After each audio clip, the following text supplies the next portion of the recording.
Hey gang, I spoke with Chris Arnade, a photographer and writer who is embarking on a project called Walking the World, in which he traverses by foot various international cities. We also talked about politics a bit. I hope you enjoy it. Hi, welcome to Culturally Determined. I'm your host, Aryeh Cohen-Wade, and my guest today is Chris Arnade. Chris, could you please introduce yourself? Well, I'm Chris Arnade. I don't know how to describe myself, actually. I guess I'm a writer, photographer now. But a quick background, I have a PhD in physics. I worked for 20 years on Wall Street. I quit that job 10 years ago, almost to the day. And since Hmm. then, I have kind of focused on uh, initially writing about addiction and poverty in America, which I did for about 6 years and culminated in a book called Dignity. And then since then, I've been kicking around trying to figure out what to do. And I've started a new project, which I call Walking the World, where I literally just walk around cities of the world. So, and there you go. um, well, thank you for coming back on. You've been on a couple times before, and yeah, the we did a talk about your book Dignity when it came out, and I'll include the link to that episode below if people want to are new to your work and want to learn more about that book, which was quite good, and it came out 3 or 4 years ago. Um, Yeah, I think 2018. Yeah, it okay, sounds. yeah, that sounds right. Also, and we're mainly going to be talking about your new project and but also maybe some updates on some of the themes that you have written about in the past. So, okay, well, how did this project Walking the World develop? Like what was the inspiration for it? It was similar to what I was doing when I was doing Dignity. Well, when I originally started Dignity, or the project that resulted in Dignity, it all began with me taking walks through Brooklyn, in New York City, like 20-mile walks, and that process of doing long walks on the weekend. Since I was working a full time job, it was only the weekends. Kind of was something I've always kind of done all my life, but around 2007, it took on a lot more, became a lot more consistent and a lot more focused. I just, I walk from my house in Brooklyn Heights to LaGuardia, or from my house to Coney Island or to JFK, and just kind of along the walks, I started bringing cameras and I started talking to people, and it developed in kind of almost kind of a photojournalism, although I don't consider myself a journalist. Just people I met along the walks and their stories and some of the things I saw. And that kind of then culminated in me spending basically 3 years in Hunts Point, where I was working and documenting, I guess, the lives of kind of homeless street addicts, a group of maybe street family of maybe 20 to 50 people who were heroin users up in Hunts Point, the Bronx. And that sort of then launched me into kind of doing the same thing, but across the country. So I did my car and I drive and I go to Ohio or Texas or California, and just spend a week or 2 weeks in a certain city and then write about it, and write about generally about the people on what they call on the lower end of the on the margins, homeless, addicts, or just normies, people who are not generally being profiled by people in the media. I had either the fortune or misfortune for that process to be taking place during the election of 2016. And so some of my work got to be somewhat political or got spun political. And so I got caught up in that sort of whole 2016 election cycle, because a lot of the places I was going were places that what I would call Obama Trump counties, places that voted for Obama twice and then end up voting for Trump. So the election in 2016 wasn't really that surprising to me. And then that kind of got me a little bit more higher profile, to my to my shock. um, and that all that kind of work was put into Dignity. But the whole thing of was the central to everything was the process of just walking around and talking to people. And between the writing of Dignity and then I guess up until, after I got my vaccination shots, I kind of really settled down a lot more and wasn't doing as much walking, wasn't doing as much writing, was spending a lot of time on Twitter. Um, and I started feeling, like I was really missing that engagement that I had. So I started going on long walks again, but more focused. I mean, I realized that what I had evolved into during the last stages of the first project was I was spending too much time in my car and not enough time walking. Hmm. So I kind of said, I just want to really just walk. I don't want to use the car.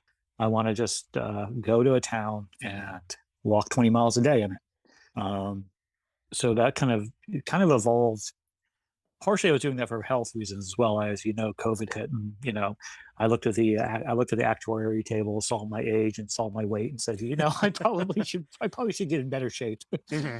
So and Substack had come around, and so I said, hey, I've been doing these kind of, I walked all over Albany, I've been walked all over Holyoke, places near my house. I walked over Binghamton, and I said, I should probably turn this into something more structured. And go. So now it's this thing where I go into a city, like Jacksonville, for instance, and I walk across the town 1 or 2 days, 3 or 4 days, depending on how much time I have, how big the city is, how interesting it is, and then write about my experiences, and also publish lots of pictures I take away to try to look. I make these little essays, kind of these essays that are often I never really know what I'm going to write about till I sit down and write about, but which are I try desperately not to make too political because I'm really not into politics these days, Hmm. and try to focus on giving the reader kind of a sense of the place I go and sense of the people I meet in these places. Um, and that includes places overseas. So I've been going. I spent a month in Kiev before the war. Spent 3 weeks in Bucharest. I just got back from a trip. I did Lima for 3 weeks. And the process is very similar wherever I go. So I go into the town, I get an apartment in a kind of dodgy side of the city, a place that tourists don't go, a place that the books would tell you not to go. I rent an apartment there, and I do my best to try to blend in, and to the degree, obviously, it's impossible to do that in many places, but I try to live like a local for those 3 weeks. And during the day, I just walk up to 15 to 20 miles a day across the town, all over, and try to then collapse those experiences into kind of photo essays of what I saw, the people I met.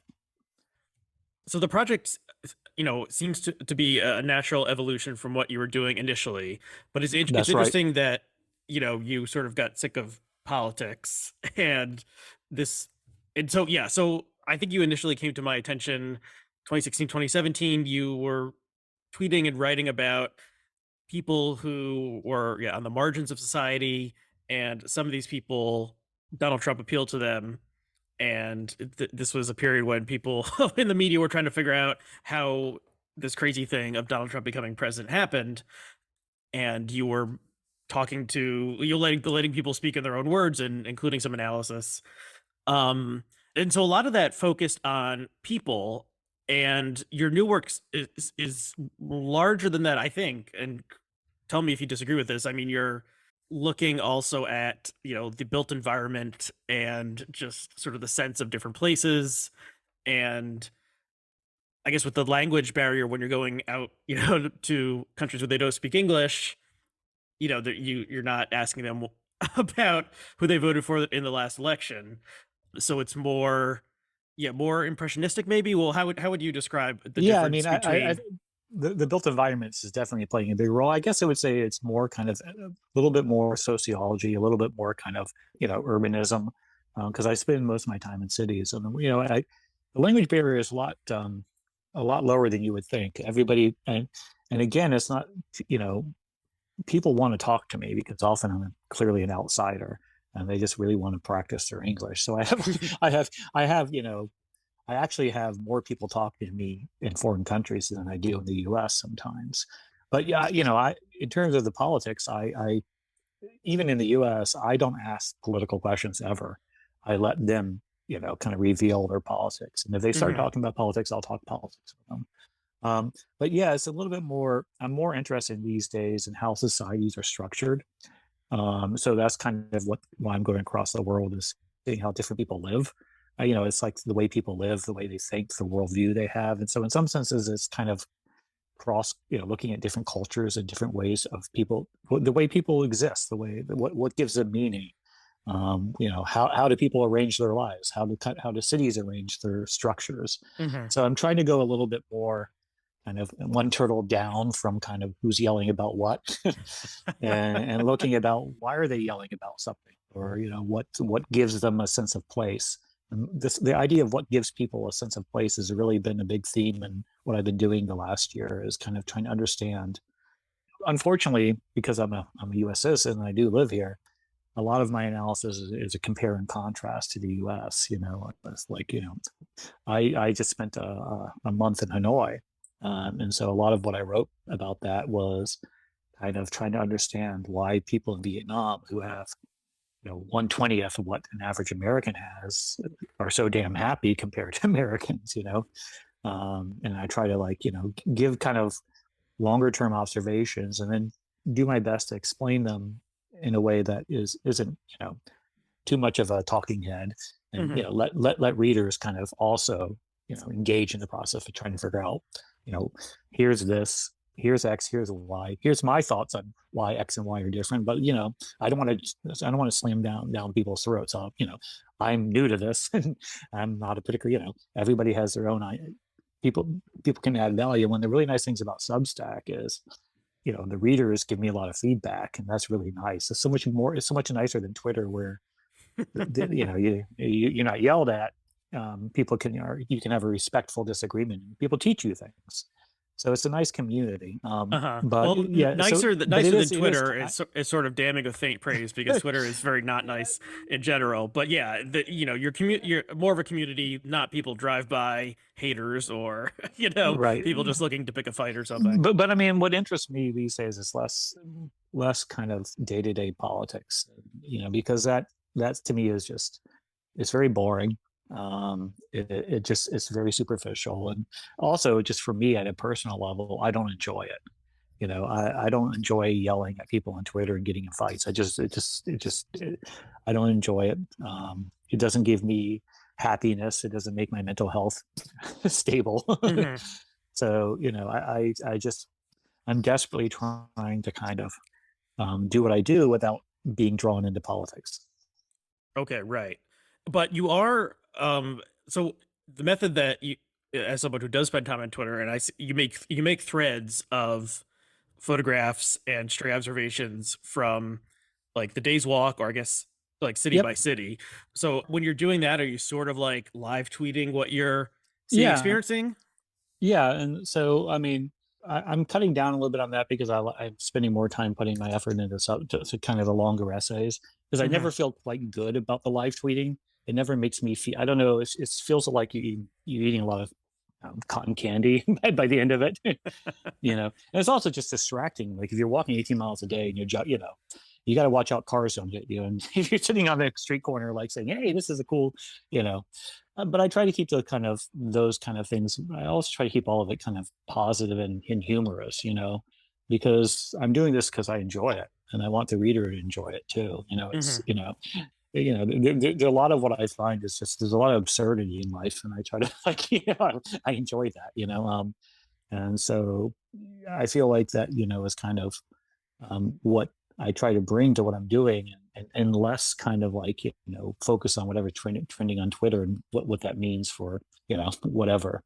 Right. Um, Well, I will say, seeing those threads you do on Twitter is a nice, sort of break from the normal stuff that one sees on Twitter, especially because usually people are all sort of talking about the same two or three topics.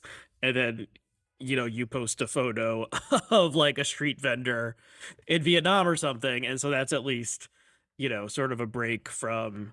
I mean, I'm not entirely just, I have my political views, I have my thoughts, but I'm going to do something. Also, the thing is, I'm overseas a lot, so I feel like, it's really not appropriate for me to be voicing my opinion on something in the U.S. I'm kind of like jumping into.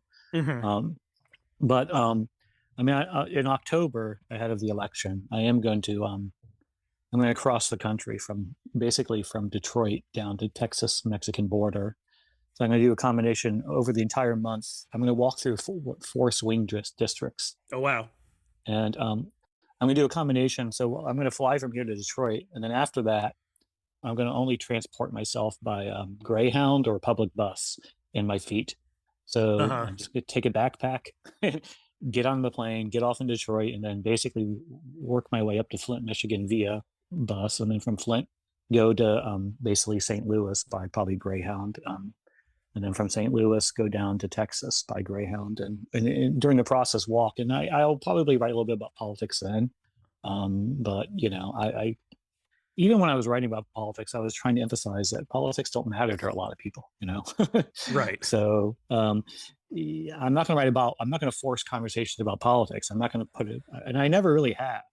One of my frustrations is being lumped in with the people who kind of, the kind of Trump explainers who would go into a neighborhood, jam a microphone in someone's voice and say, "What do you think about politics?" I never did that. I kind of would just sit in the McDonald's and just talk to people, and eventually politics would come up, because it was 2016, politics came up a lot. And if it did, then I'd write about it. If it didn't, then I wouldn't write about it. So I don't want to be, I don't have I feel bad. The people who do the people who write for, they have less time to do it, and they have a goal. They have to get the political story. My goal is, I have the luxury of having a little bit of money that I got from Wall Street, coupled with I live cheaply, and coupled with Substack is paying me enough to live on, so I can just take my time, and it's something. I go into a place not knowing what story I'm going to get out of it, if you know what I mean. So I'll let the story evolve. I've never really known what story I'm going to get out of any place. Uh-huh. And so obviously those stories are going to probably, because I'm choosing the time of October before the elections, and because I'm choosing 4 swing districts, there's a good chance that some of it's going to be political. But if it's not political, then I won't write about politics. I'm not going to force a storyline. Okay. Yeah. So just so a little sort of behind the scenes background is that you got in touch with me a couple weeks ago because you stumbled across an interview I did in 2021 with this guy who is semi-anonymous. His Twitter handle is Doug J, and he's turned his Twitter account into this parody account called New York Times Pitchbot, where he makes fun of the mainstream media and it includes sort of a progressive left critique of like both sidesism, view from nowhereism, and one of his running jokes is making fun of this idea of a report being filed from some Ohio diner talking to the people there who are sounding off on the issue of the day. And this was sort of became such a like joke kind of thing that it stopped appearing. But especially around 2016, 2017, you see this sort of report, and it wasn't always Ohio, but it was usually some sort of Midwest or Rust Belt place. And then the people who are in the diner would be giving a quote about how, they like that Donald Trump fought for behalf of them or something like that. And so he parodies that. And then I mentioned your name as someone who was sort of working in that vein, but not doing the same thing. And I think he says he hates me. Well, I think he said, yeah. So I went back and watched that clip. I think he described what you're doing as poverty porn. And the guy is a cliche machine. I mean, okay. My whole view on it is like my take on it is whatever. I mean, I generally agree with this assessment of New York Times shit. But it's shit in a different direction. I mean, he says the New York Times is a bubble of privileged elites, and he's just mad that they're not talking to privileged elites who are math professors like him. You know what I mean? They're like, he wishes they would be, he's one section of the privilege who wish they would talk more to the kind of left-wing privileged elites as opposed to the right-wing privileged elites. My thing is like the whole problem in the New York Times is they're still in a bubble, and they're kind of get out of their bubble and go into these communities. I agree, it was done badly in large part. I mean, in any genre, there are people who do it really badly. Mm-hmm. And, I think a lot of the kind of Trump explainer pieces are done very badly. I mean, I as someone who's done it before, I look at them, I go, yeah, I kind of cringe. But again, I have the luxury of a lot more time than these reporters do, and I don't have an editor saying, "You here's the story you have to write." um, Right. I mean, the only thing I would push back against that interview was this idea that I only talk to white people is just absurd. Right. I Yes. mean, I mean, I spent I got, I kind of was the accusation prior to 2016 was I was doing too many communities of color, and I wasn't talking to. I was showing poverty to be solely because I was focused on addiction and poverty, and so I was giving a misrepresentation of poverty because I was primarily working in working class Black and Latino communities. I mean, I wrote a piece on Gary, Indiana. I wrote a piece on El Paso, Texas. I wrote a piece on Bakersfield. I mean, it's like the amount of pieces I've written on the white working class are minimal comparatively. And so if you talk to the white working class, then you're a Trump explainer. If you don't, then you're a poverty porn person. Like there's no winning. I mean, I find his shtick to be kind of like a shtick. I mean, it's a one joke. It's one joke. It's very condescending. Like it's like, okay, dude, you're a math professor. You know better than everybody else. That's cool. you Um, know, yeah. Okay. Well, I think I mean, so. some of it's funny. I mean, So, this is probably what I said in that conversation with Doug J was, you are the Trump explainer is like, yeah, the editor assigns someone, and sometimes it's pegged to like an upcoming election. So they're sent to some like town of 50,000 in Wisconsin, and it's a week before the primary. And so the reporters dropped in and they're looking for quotes. And, so they go to the diner to look for some chatty people. And who is, in the diner in the middle of the day? It's probably people who yes, aren't like it's an older. working the lunch rush, like it's Yeah. retirees. Yep. And so that like there's a reason that cliche became so laughable. It's like has these very obvious problems. Yeah, so I never saw you as doing that sort of thing. I mean, you're going all over, and I mean, you this is very inside baseball, but there's a reason I do McDonald's instead of diners. Diners are basically, diners are the place in every city you go to. Okay. If you go to a medium to small size city, there's always one place that everybody tells you to go. And it's a place where basically the elected, the kind of local gentry, the local elites, every place has their elites, they may Mhm, not mhm. make a lot of money, but they're politically, they may be the mayor, they may be the fire chief, they may be on the town council, those people go to the diner. I'm not Mhm. interested in those people. I'm interested in people who generally don't vote. And those Right. people go to McDonald's. And that's why I go to McDonald's. I'm not looking, I'm not looking for people who are politically savvy, so to speak. I mean, one of the things that he said in that interview that was kind of offensive as hell was he was basically saying these people aren't worth talking to because they don't know anything. He said something along the lines that they don't know what they're talking about. I mean, that's such an arrogant view. I love talking to people who quote don't know what they're talking about. People who just want to live their lives and just want to get by, and maybe may know the comment who have a hell of a lot of knowledge about mechanics, have a hell of a knowledge about hairdressing, have a hell of a lot of knowledge about steel working, but may not know what the tax code is. Mhm. That's 90% of Americans. And to think that they're not worth listening to because they don't know what they're talking about is just, I mean, that's arrogant bullshit. Yeah. Okay, well, to just somewhat defend Doug J, I think it would be like going to the diner and trying to get someone to say something about politics, and if the person they're talking to is like a 67-year-old white person, then the thing they're going to say about politics like can be slotted into your story about why this swing county went for Trump in 2016, and the thing they say may or may not reflect reality in an accurate sense. I mean, so this is another inside baseball thing that, if you do it, you start learning is like, I can go to any town and get any story I want. Okay. Right. You got to be very cognizant of that when you're doing this. There are plenty, I always try to choose and highlight people who are representative of a larger thing I've seen. Right. So if you talk to 500 people, you can always find somebody who's going to fit your view. But Mm-hmm. you really want to highlight the people who represent the bulk of what you've talked into, or at least who represent the underlying themes of the 500 people you talk to.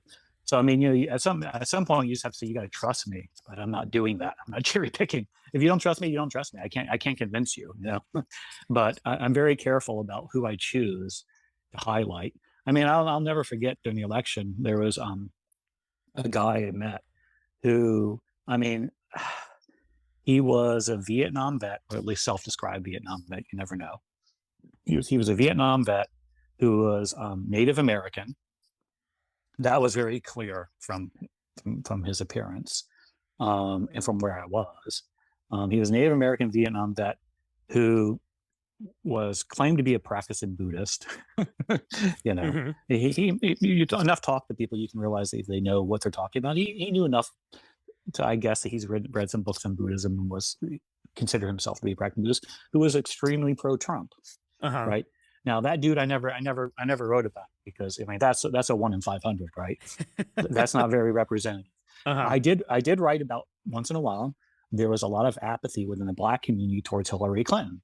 And there was, and so I wrote about that. And I wrote about the few Blacks I met who supported Trump.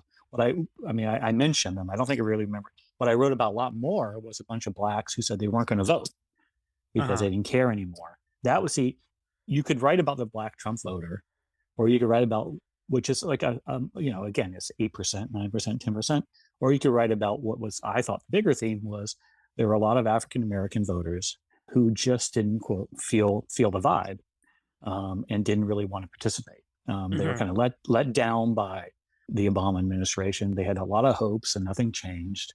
People just want to like slot you into a slot, and that's fine. You're slotted in that slot. And there's no fighting on Twitter. You point out, like, okay, you can do these things badly. You can do these things well, so. Yeah, and so I'm sure there are lazy journalists out there who parachute in somewhere. They're looking for we need 3 pro-Trump quotes to explain why Trump voters like Trump, and they get those, and then they call it a day, and that exists. You're doing something very different from that, although sort of in the same general space of talking to people from places where you often don't hear the voices in the the mainstream media or whatever. Okay, so let's return to the current project. Well, when did you decide that you didn't just want to do America? You wanted to go to cities around the world, and also how are you deciding where you're going to go? I mean, I decided this well before. I was about to go right before COVID, and then COVID locked down, and so I couldn't do that. I was just kind of burned out on the U.S.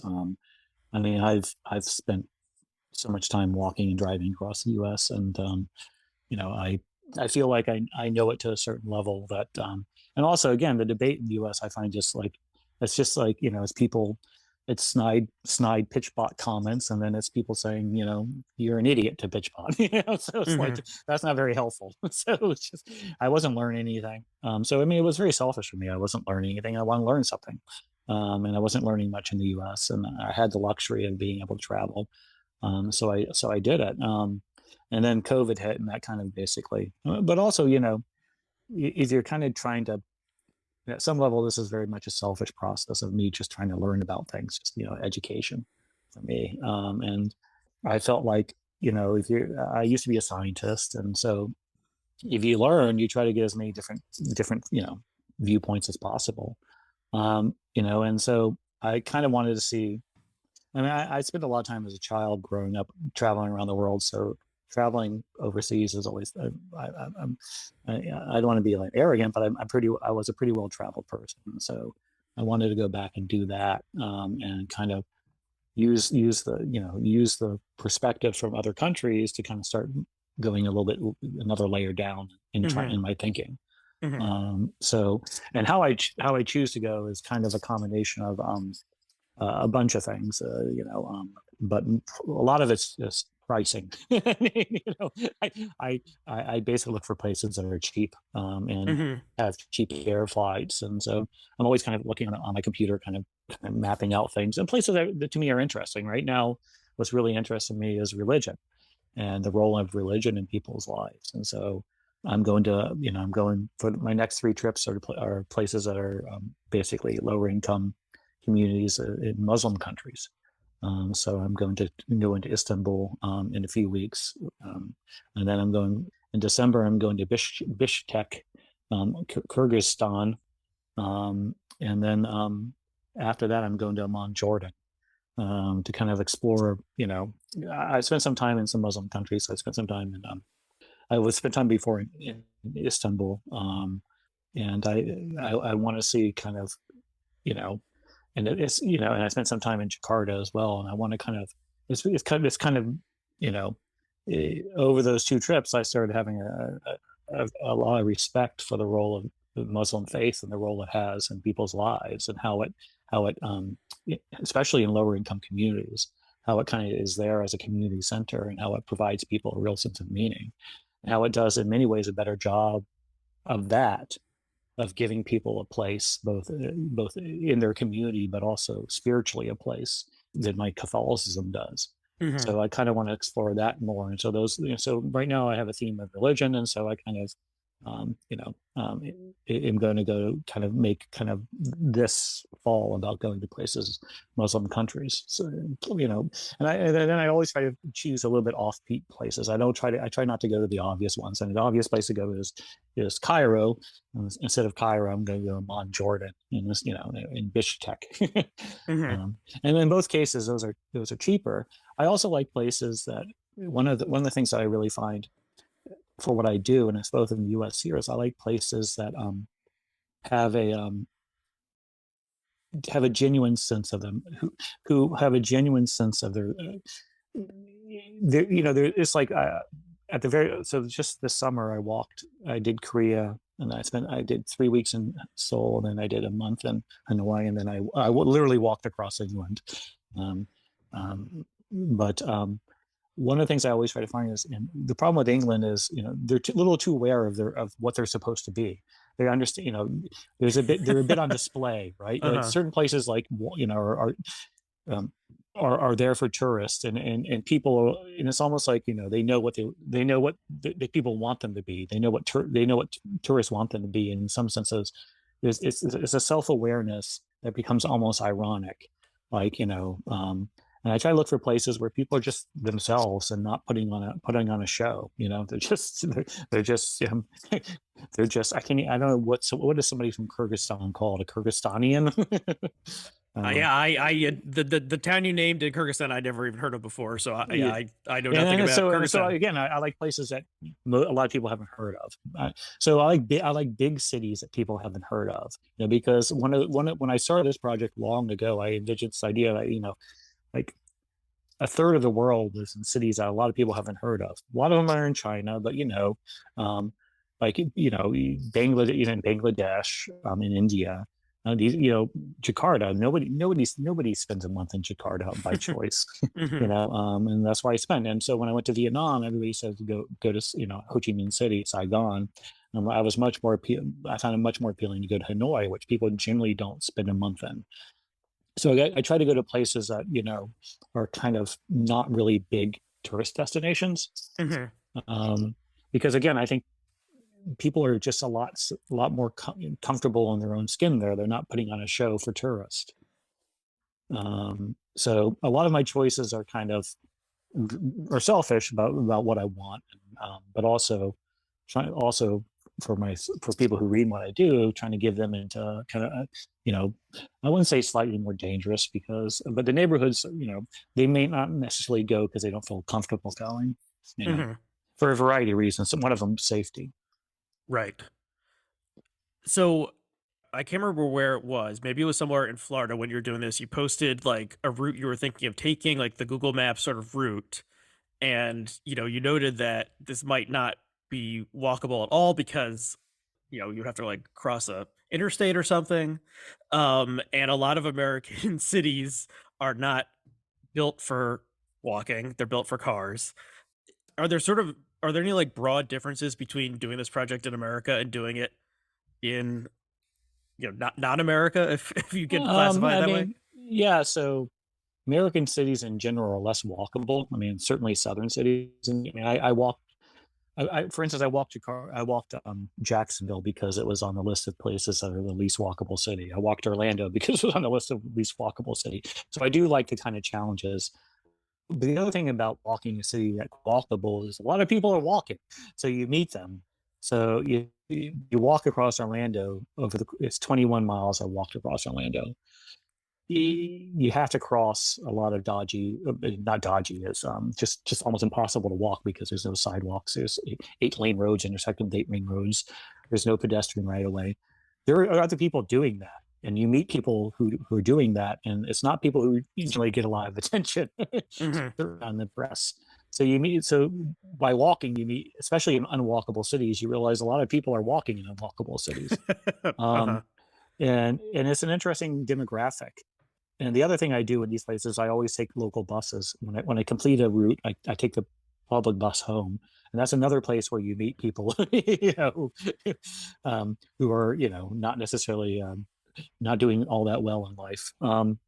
But but in terms of overseas, I mean, some like Hanoi is when people heard I was walking 20 miles a day in Hanoi, they're like, people who know Hanoi, like, are you crazy? Like, Hanoi was, by many measures, one of the hardest cities, most unwalkable cities in that sense, because the sidewalks were, if they existed, were patched, were massive. You just had to look down a lot because you might fall into a hole, you know. And then the crossing roads, massive swarms of mopeds. Uh-huh. Um, it's just kind of chaos. But I really enjoyed it because it all kind of worked in a strange way. But even people in Hanoi were talking like they see this kind of American who just assumed, I'd go into a neighborhood and they would all engage me and like, the ones with like, do you want me to get you a moped? I can, I can get you a moped if you need one. Like, why are you Uh-huh. walking? Uh-huh. um, so in terms of the most walkable cities generally are the cities I think have the pedestrian most in mind are generally Eastern European cities, like Kiev or Bucharest, that they have the broad alleys. And the communist era did many bad things, but one of the things they generally did is focus on people walking because they didn't have much money, Hmm. and so the Eastern European cities, in terms of just like not being killed by a car, are probably some of the most walkable cities in the world. Uh-huh. Well, what are sort of like the practicalities of doing this project? Like, at the end of the day, are you ready to collapse? Are Yeah. you So I mean, my general day is. I mean, it's interesting. Is I was telling my wife is just when I'm ready to go home, I end up my I have a pattern at this point where I get into my apartment and then I go out that night and then the next 2 days I basically do two massive walks across the city. I spend a lot of time looking at maps, but in different directions. So I kind of like go from one end to one end, one way east to west, one end one way north to south, and then I start zeroing in on what I like. What appeals to me, and then generally it's not the wealthy neighborhoods; it's the middle class neighborhoods or working class neighborhoods. And then I get into by the end I'm in a routine where I have this kind of standard 15-mile walk. I try to become a regular in restaurants and bars. Ones I kind of randomly choose. So I don't go hopping around and trying all these different places. I kind of find a place I like, and I try to go back as much as often because to get the sense of being kind of a regular. Mhm. Um, and so by the end, I have this kind of pattern where like in Hanoi, I'd get up at 5. I'd go get my banh mi at this place I love, which was like 2.5 miles away. I developed a little relationship with with lots of hand signals and things of the woman who made it, and then I would choose like a 12-mile, 13-mile walk, and then I'd take a nap, and then I'd go out to this bar I liked, and just sit there for 4 hours, and at the end of the evening, just kind of resting and eating and drinking. So I kind of get these patterns I develop so that I can kind of like make more connections with people. Also, because I'm just a little bit lazy. I don't like to jump around. um, but in terms of like the practicalities of like, I travel extraordinarily light. I did this kind of 10-week around the world trip. I just mentioned where I did Korea, then Vietnam, and then I literally walked across England with. I only carried a backpack, that kind of a school backpack. That's all I brought, was one school backpack that I could just shove under the airline seat. No carry on, nothing. Just one Hmm. carry on. That's it. So I travel extraordinarily light. I wear the same outfit almost every day. I try to travel pretty cheaply, and I'm sure I look like a complete slob, but you know, but I mean, I just walk around and with I have a little point and shoot camera in my back pocket, and I just walk around, talk to people, and do my little thing, and get into these kind of routines, where I'm able to make connections with people, one or two or three or four times. But yeah, I spend a lot of time at night, collapsed in bars. And what about, the human necessities of drinking water and going to the bathroom and stuff like that? So I do it. So in general, it's not a huge problem because, I mean, so when I walked across England, it was the first time I did a long walk where I changed where I stay every night. So I brought everything on my back. Uh-huh. Usually, I just leave my stuff in my apartment and go out without, like just do it like a. But this was, I was walking from point to point to point, and so that was a little bit more. It was a little bit more logistics involved, a little bit more complicated. But I do what's called, and I wouldn't necessarily encourage people if they haven't walked a lot to do this. I do what I call tactical dehydration. I basically keep myself pretty dehydrated, Huh. Okay. so I don't have to use the bathroom a lot. Uh-huh. Um, but like I always have, especially in the cities, I have these kind of checkpoints. I have like malls are great places to stop and use the air conditioning and just sit. I take breaks, pretty regular breaks. So these kind of break points I don't just walk constantly, and I take breaks, and I get lunch, and but I don't eat a lot during the day. I kind of just eat really one, you know, Vietnam was different. I eat breakfast, but in general, I don't eat a lot. I eat a lot at night, a big massive meal at night. Okay. Partially for that reason, is like you don't want to have to use the bathroom. Also, I sometimes I'll just pee in a pee in an alley. Right. I mean, it's helpful to be a guy in that respect. This whole process is Right. helpful to be a guy for Oh, safety yeah. issues. Yeah. Yeah, but yeah, I try to I just don't drink a lot of water. That can be a problem sometimes. There were times I kind of felt like I was going to pass out, but people are really like helpful. Like if you just go into a store and just like say like can I have water? They'll usually give it to Uh-huh. Okay. That's sensible, but also, yeah, you're going above and beyond in some way if you're limiting your intake. But that makes sense. Okay, so what's been your favorite city to you. walk in? Hanoi, yeah. Hanoi is probably my favorites. I mean, it always changes. Like when I'm back on a trip, I always say that place was my favorite. Uh-huh. But so far, the place I would certainly go back to is Hanoi. I really liked Bucharest. Like the question is favorite means like, so I always think about this. So I recently wrote a novel, and if I write my when I write my next novel, I'm going to go to a different place and sit down for 3 months and write. And I ask myself, what place would I go back to and just spend 3 months in? Which city would I go to versus which city would I go back to for 3 weeks? Those are kind of different. You know what I mean? Uh-huh. Or which city would I move to for 2 years? Those are kind of different answers. But in terms of my favorite two cities are probably Hanoi. My three are Hanoi, Istanbul, and Bucharest. Those are kind of like I change every once in a while, but I personally like Hanoi the most, but it's kind of a hard sell for other people. I know it's don't take my advice and go to any of these cities necessarily. I have weird taste, Uh-huh. um, but I absolutely loved Hanoi, and it was just kind of a place that was very different from all the other places I've been. It was just an extraordinarily friendly place, a very inexpensive place, a very interesting place. There's a lot going on. Like you just learn a lot there. The food was good. Um, and the people were absolutely magnificent.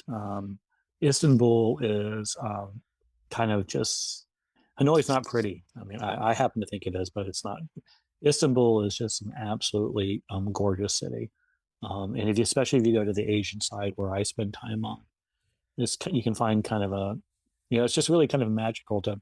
In Istanbul, I had this kind of daily route that took me up a really steep hill. There's a lot of hills in Istanbul, into a neighborhood that people told me not to go. It's not dangerous, but there's some Roma people there, so they consider it dangerous. Uh-huh. But it's like a 5 mile hike. My morning walk in Istanbul, and up a very steep hill. And when I was there last August, it was like 95, 93 degrees. So I would stop in this one mosque just to cool down. And it's a mosque that, you know, everybody goes to Hagia Sophia. Everybody goes to, there's like, at least 30 mosques above this mosque in terms of ones that people will go. If a tourist goes to Istanbul, they're not going to go to this mosque. Uh-huh. They're just not. But it's one of the most gorgeous mosques I've seen, and it was built in 1520. You know what I mean? And it's still active. It's still a very active community. It's still a working mosque. There's still, call to prayer daily. There's still, and when I would sit there, the old ladies at the mosque yard would come give me food,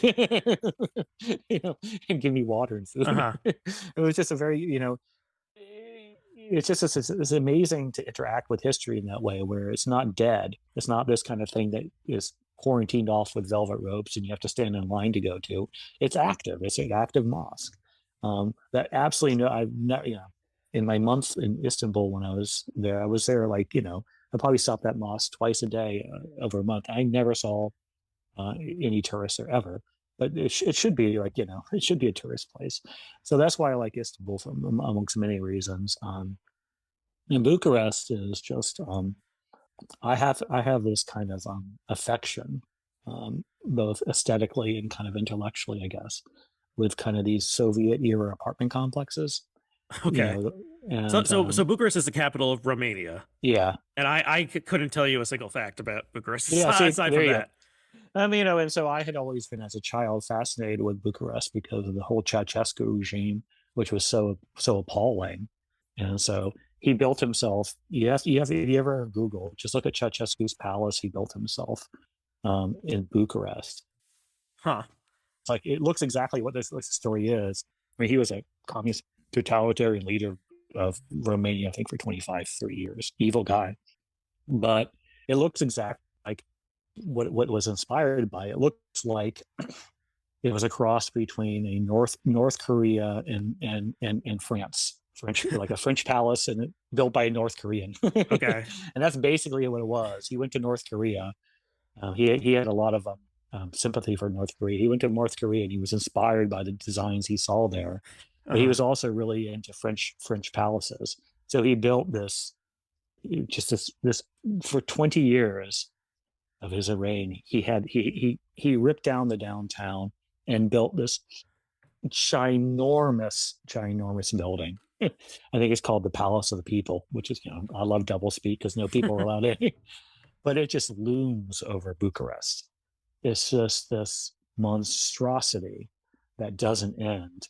And, as a kid, I was always kind of fascinated by this, kid or teenager, by this concept of this guy just basically building this white giant that in the end did him in.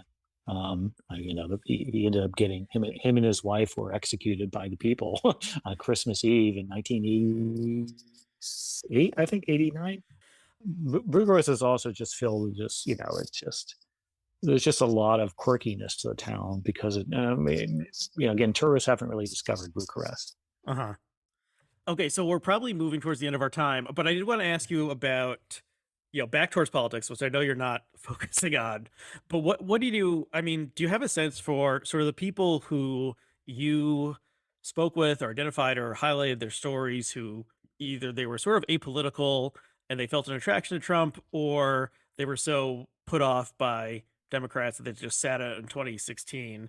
Do you have a sense of what those people were thinking in around election time 2020? Were they still for Trump? Were people who had checked out last time now more eager to vote because of all the crazy things that happened over Trump's term, or what?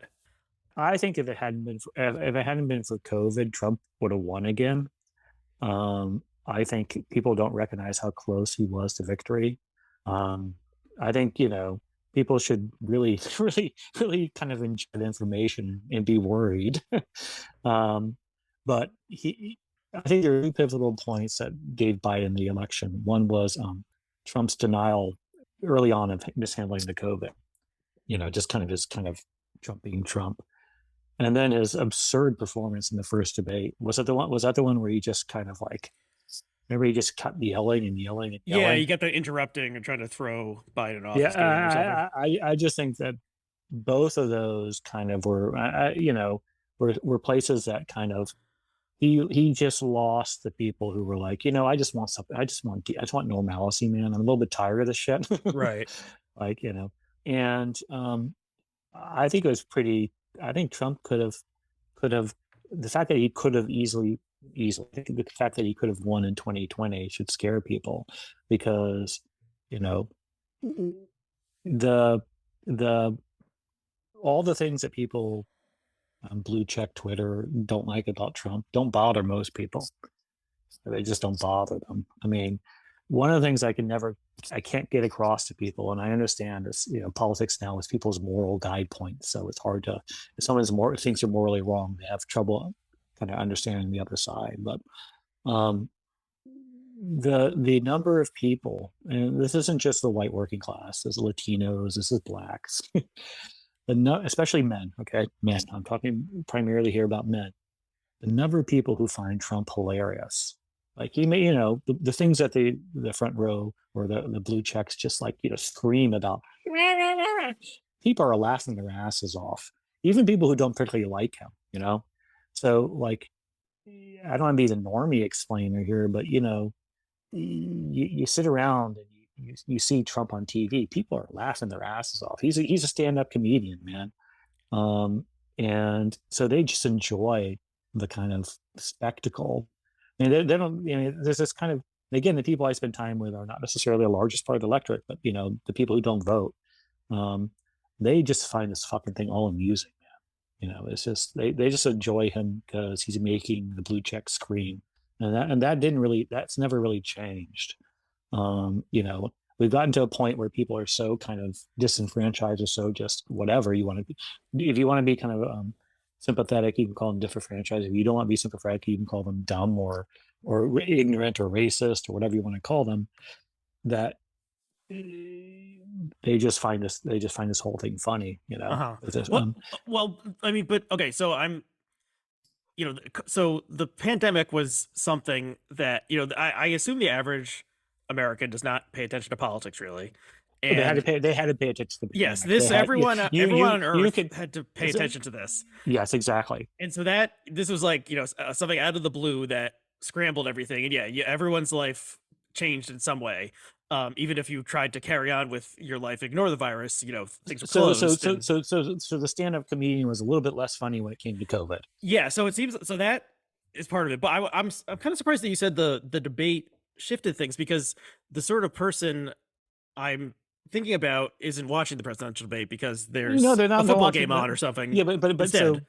So the kind of people who don't engage a lot with politics they were swayed by the COVID. Okay, They're like, you know what, I don't care. I don't give a shit about politics, but I have to care now. I can't not care. It's COVID. And this guy's not doing a good job of that. He's fucking it up, man. Like, stop with your jokes. I just want to I want to be able to I don't want to die. And I want to be able to get out of my house. You know what I mean? Yeah. But when it came to people who were engaged or slightly engaged, I mean, who were like maybe sympathetic or kind of getting a little bit tired of this bullshit, his debate performance was just so bad. So bad. I mean, it wasn't funny. That's what I mean. It was like, even the people who find him funny were like, come on, man, this is bad. You can even be very cynical and say he just did a bad stand-up act and it fell flat. But I I will say that, like, you know, I kind of think, I've always kind of find it humorous that I've kind of been lumped into people who are like, at all pro Trump because, like, I mean, he's a jerk, and so, but people, it remind there's this kind of thing I talk about with addiction called, you, at a certain point, people own the stigma. If you feel like you're being stigmatized, you end up owning it.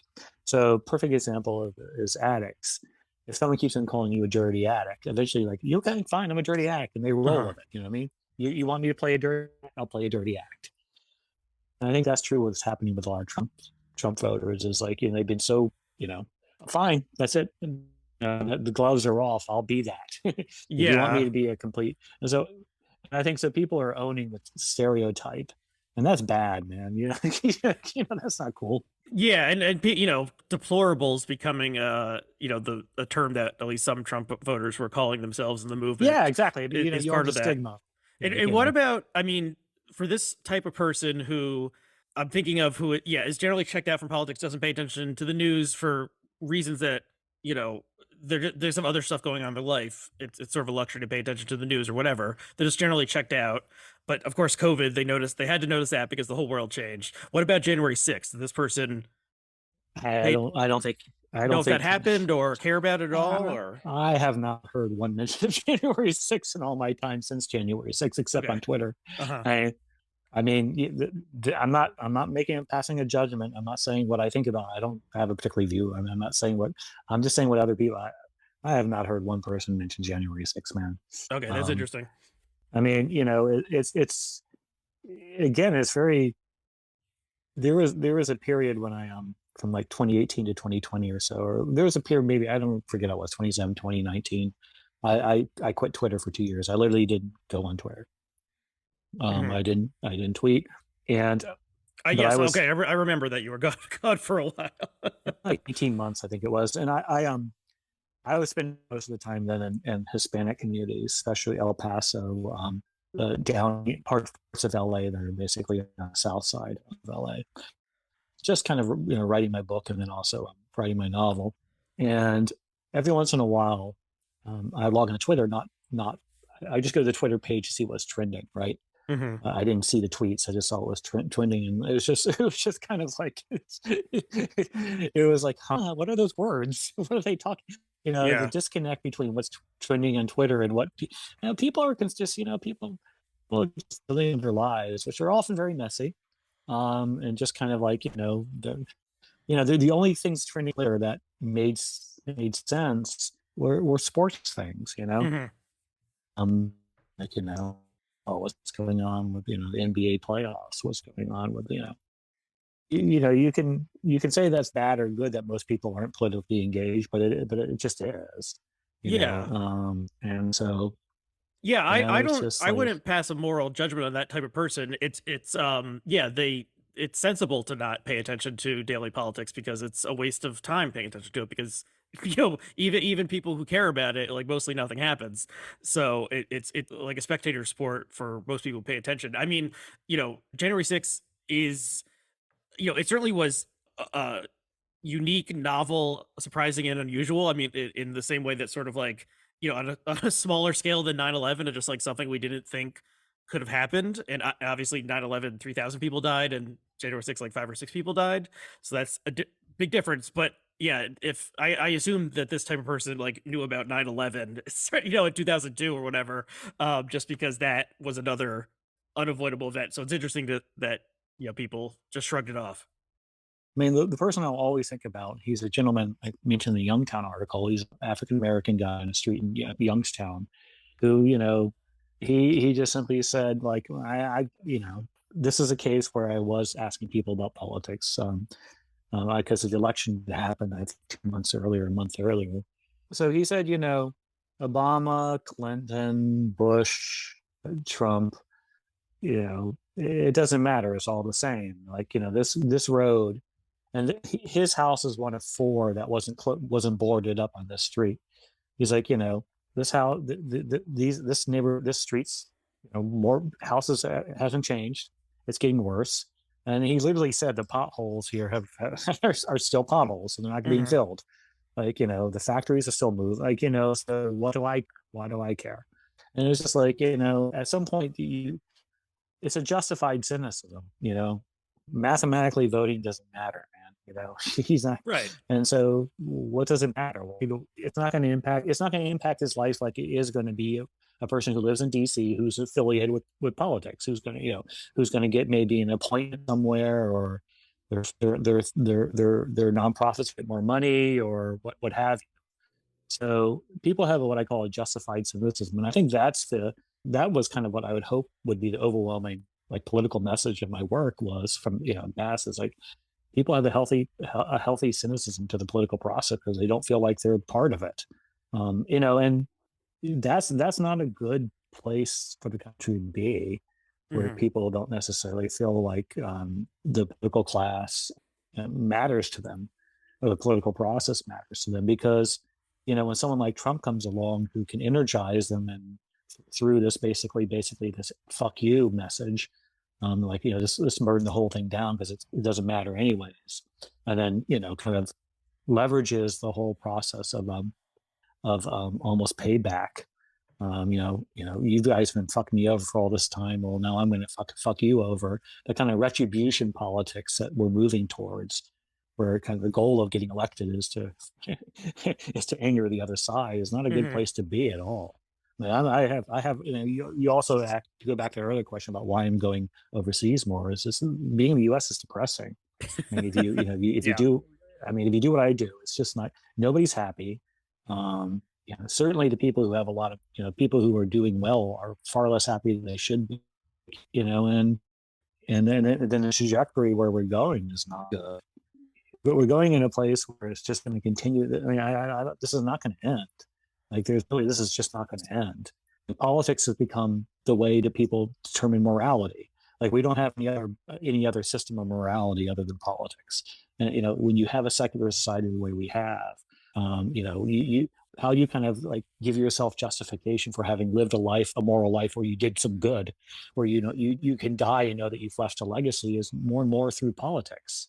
Not through being comfortable with your community, not being through comfortable with your family, not being comfortable necessarily with your faith, but with politics. And so it's become this kind of moral battlefield.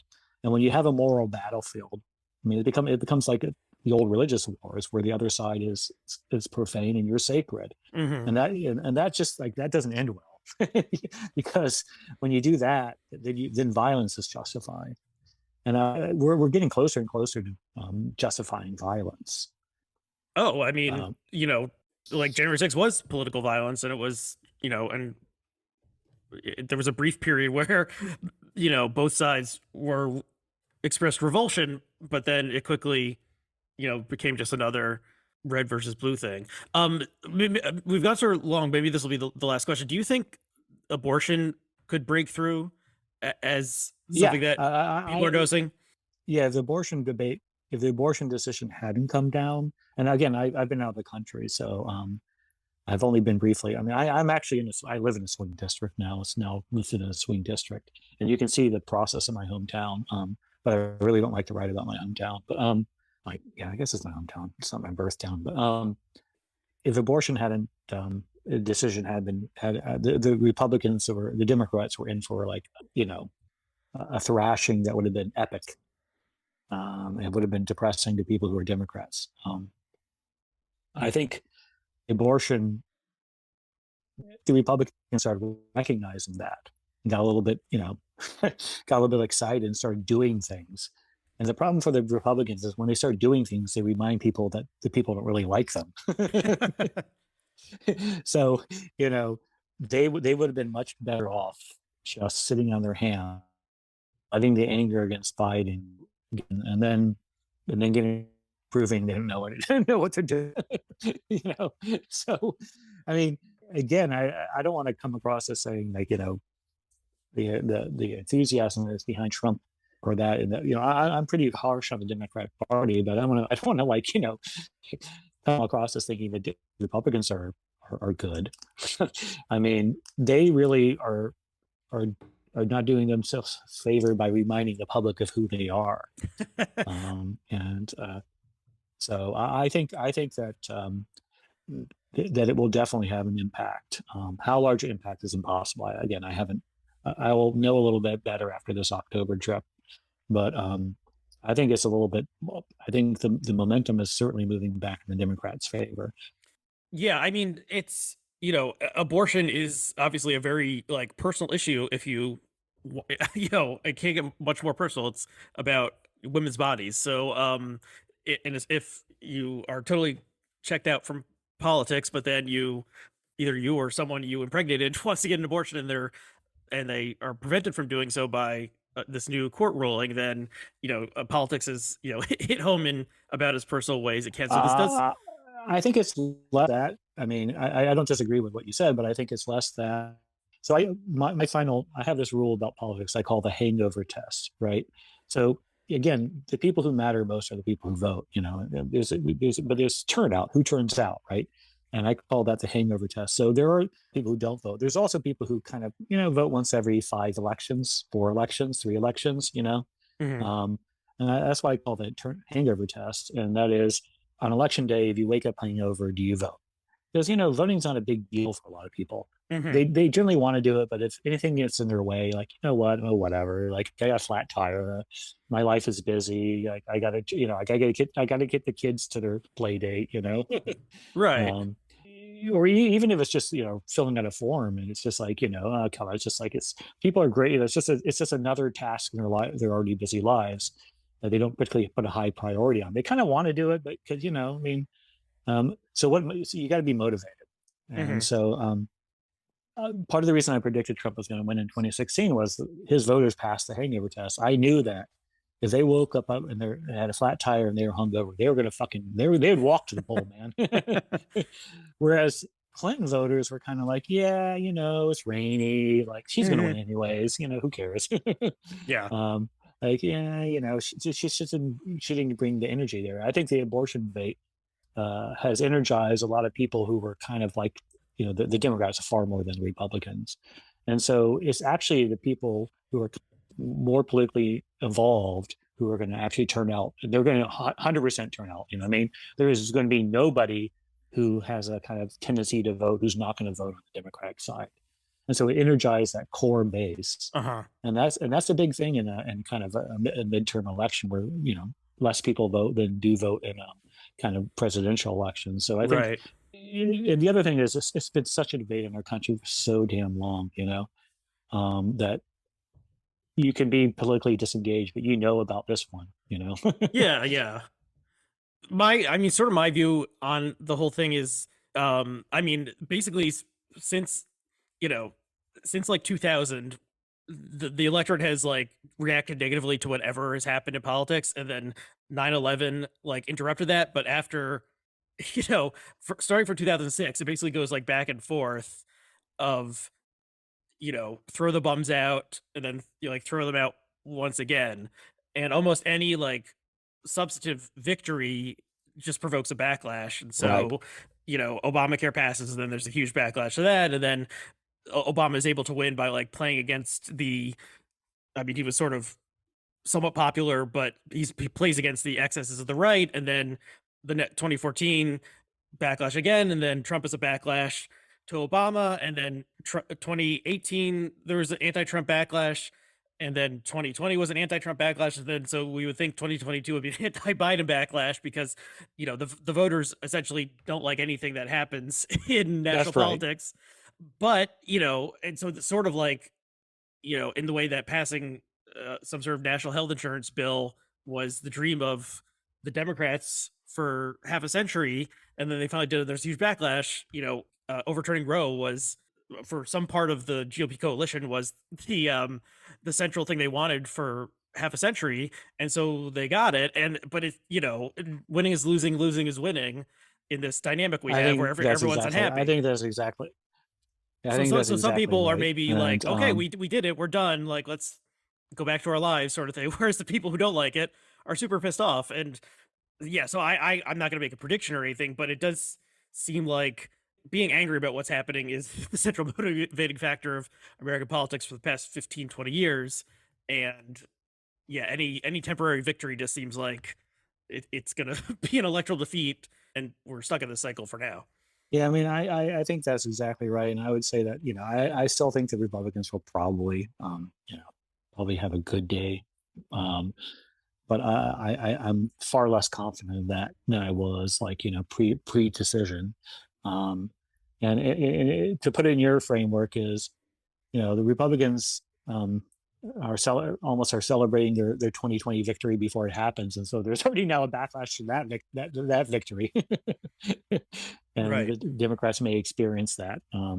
So, but I mean, in general, though, I mean, it's a luxury I have of not necessarily trying not to care about politics in the U.S. right now because it's just so depressing.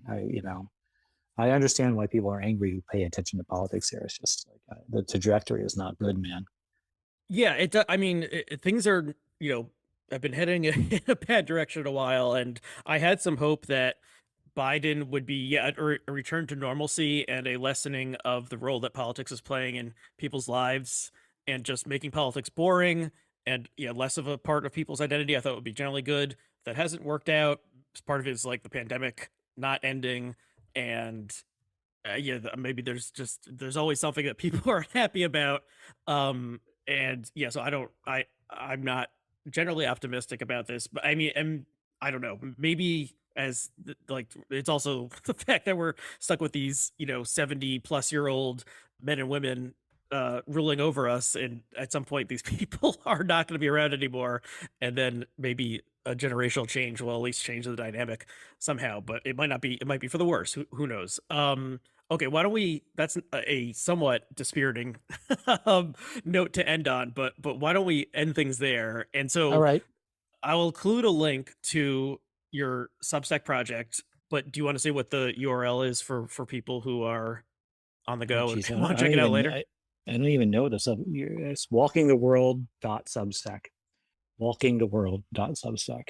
Okay, so yeah, people if they just Google "Walking the World" Substack, I assume it'll show up at the top. But yeah, there'll be a link in the notes.